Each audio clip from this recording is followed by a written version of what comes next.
প্রভাত আমরা আমাদের বিদ্যালয়ের তরফ থেকে একটা কর্মসূচি নিয়েছি। প্রত্যেক অভিভাবকের সঙ্গে আমরা কথা বলছি আমাদের শিশু শিক্ষার্থীর সার্বিক বিকাশের জন্য।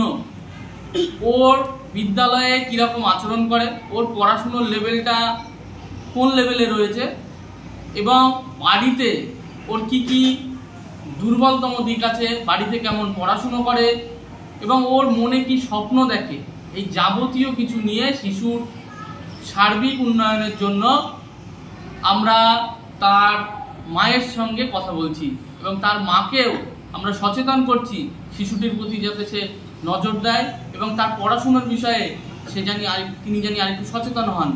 এবং মায়েদের আমরা বলে দিচ্ছি বিদ্যালয়তে গেলে প্রতিদিন বিদ্যালয়ের কাজগুলো তদারকি করা এবং সেই সম্পর্কে মাকে আমরা আরও ভালো করে বিদ্যালয়ের সঙ্গে একটা সম্পর্ক স্থাপন করছি মায়েদের সাথে এবং শিশুর যাবতীয় বিকাশ সাধনের জন্য আমাদের এই প্রয়াস। আমাদের মধ্যে লক্ষ্মী ছানা এসে নাম বলো। কোন ক্লাসে পড়ছো? তোমার রোল নম্বর? তোমার যে গ্রুপ আছে সেই গ্রুপের নাম কি? আচ্ছা, তুমি প্রজেক্ট করেছো? আচ্ছা, ও গ্রীষ্মকালীন যে প্রজেক্টটা জমা দিয়েছে আচ্ছা, তুমি কি গাছ এনেছো? পেঁপে গাছে কি হয়? আচ্ছা, ঠিক আছে। আজকে তোমার মা এসেছে তাই তো? আচ্ছা, তুমি বলো বড় হয়ে তুমি কি হতে চাও? আচ্ছা, আর্টিস্টের কি কাজ?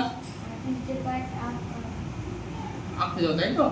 তাহলে তুমি কিন্তু মনের খুশি মতো ছবি আঁকবে, স্যারদের দেখাবে, ঠিক আছে? খুব ভালো হলো, ওর মনের ইচ্ছে আমরা জেনে নিলাম। ঠিক আছে, আপনার বাচ্চার নাম কি? কোন ক্লাসে পড়ে? জোরে বলুন।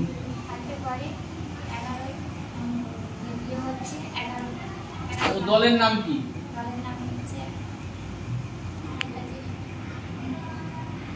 দলের নাম কি?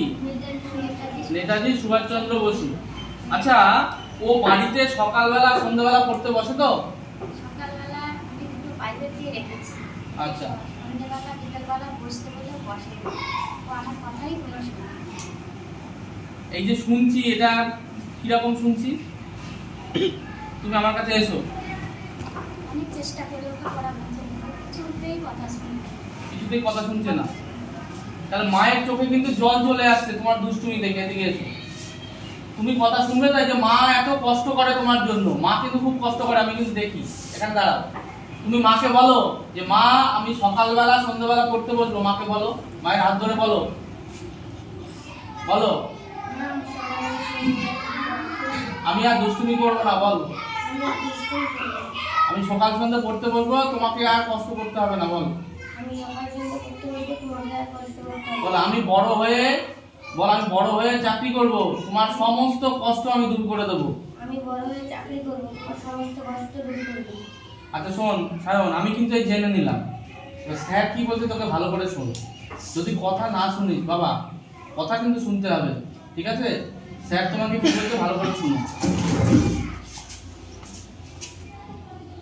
সায়ন এক কথা বলতে গেলে গুড বয় বলাই যায়, কারণ ক্লাসে যে টাস্কগুলো দেওয়া হয় মোটামুটি করে নিয়ে আসে। হাতের লেখা থেকে শুরু করে ক্লাসে যখন অঙ্ক বিভিন্ন কিছু আমরা করতে দিই, ও মোটামুটি খুব সুন্দরই পড়ে।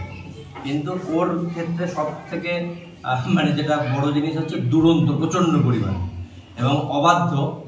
কোনো কিছু যখন ওকে বলা হচ্ছে যে গ্রুপ ভিত্তিতে এটা করো, ও তখন সেখানে ফাঁকি মেরে দেবে, এটা ধরে নিয়ে যাবে। হ্যাঁ, মানে খুব পরিমাণে ডেসপারেট। এবার সেক্ষেত্রে আপনার সাথে সাক্ষাৎ হয়ে ভালো লাগলো যে বাড়িতে একই জিনিস করে।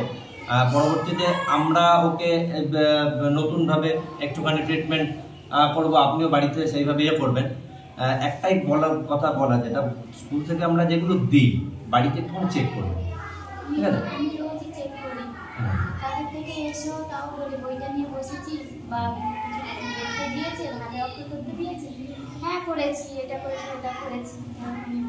কারণ স্কুল থেকে কিন্তু অনেকে এই যে প্রজেক্ট যে ব্যাপারটা, অনেক গার্জেন আসছেন বলছে আমি বুঝতে পারছি না বা এগুলো কি।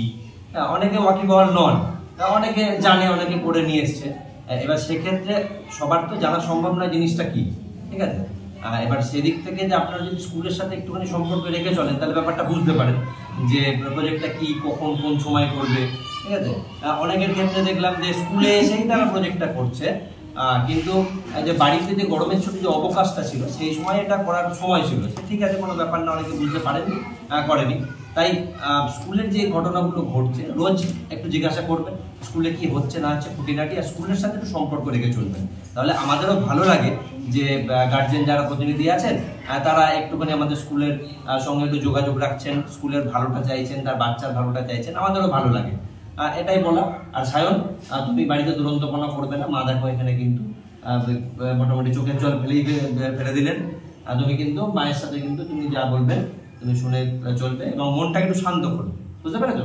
তাহলে কিন্তু তুমি যে আর্টিস্ট হতে চাও সেই আর্টিস্ট হতে গেলে তো তোমাকে একটা নির্দিষ্ট লক্ষ্যে এগোতে হবে, তাই সেই লক্ষ্যটা নিয়ে তুমি তোমার যে লক্ষ্যে পৌঁছানোর জন্য যা করার জন্য সেটা করবে। সমস্ত ধরনের সাহায্য হেডমাস্টার মশাই আছেন, আমরা সমস্ত স্যার ম্যাডাম আছি, সবাই তোমাকে সাহায্য করবো, বুঝতে পেরেছো? তুমি তোমার লক্ষ্যে এগিয়ে চলো।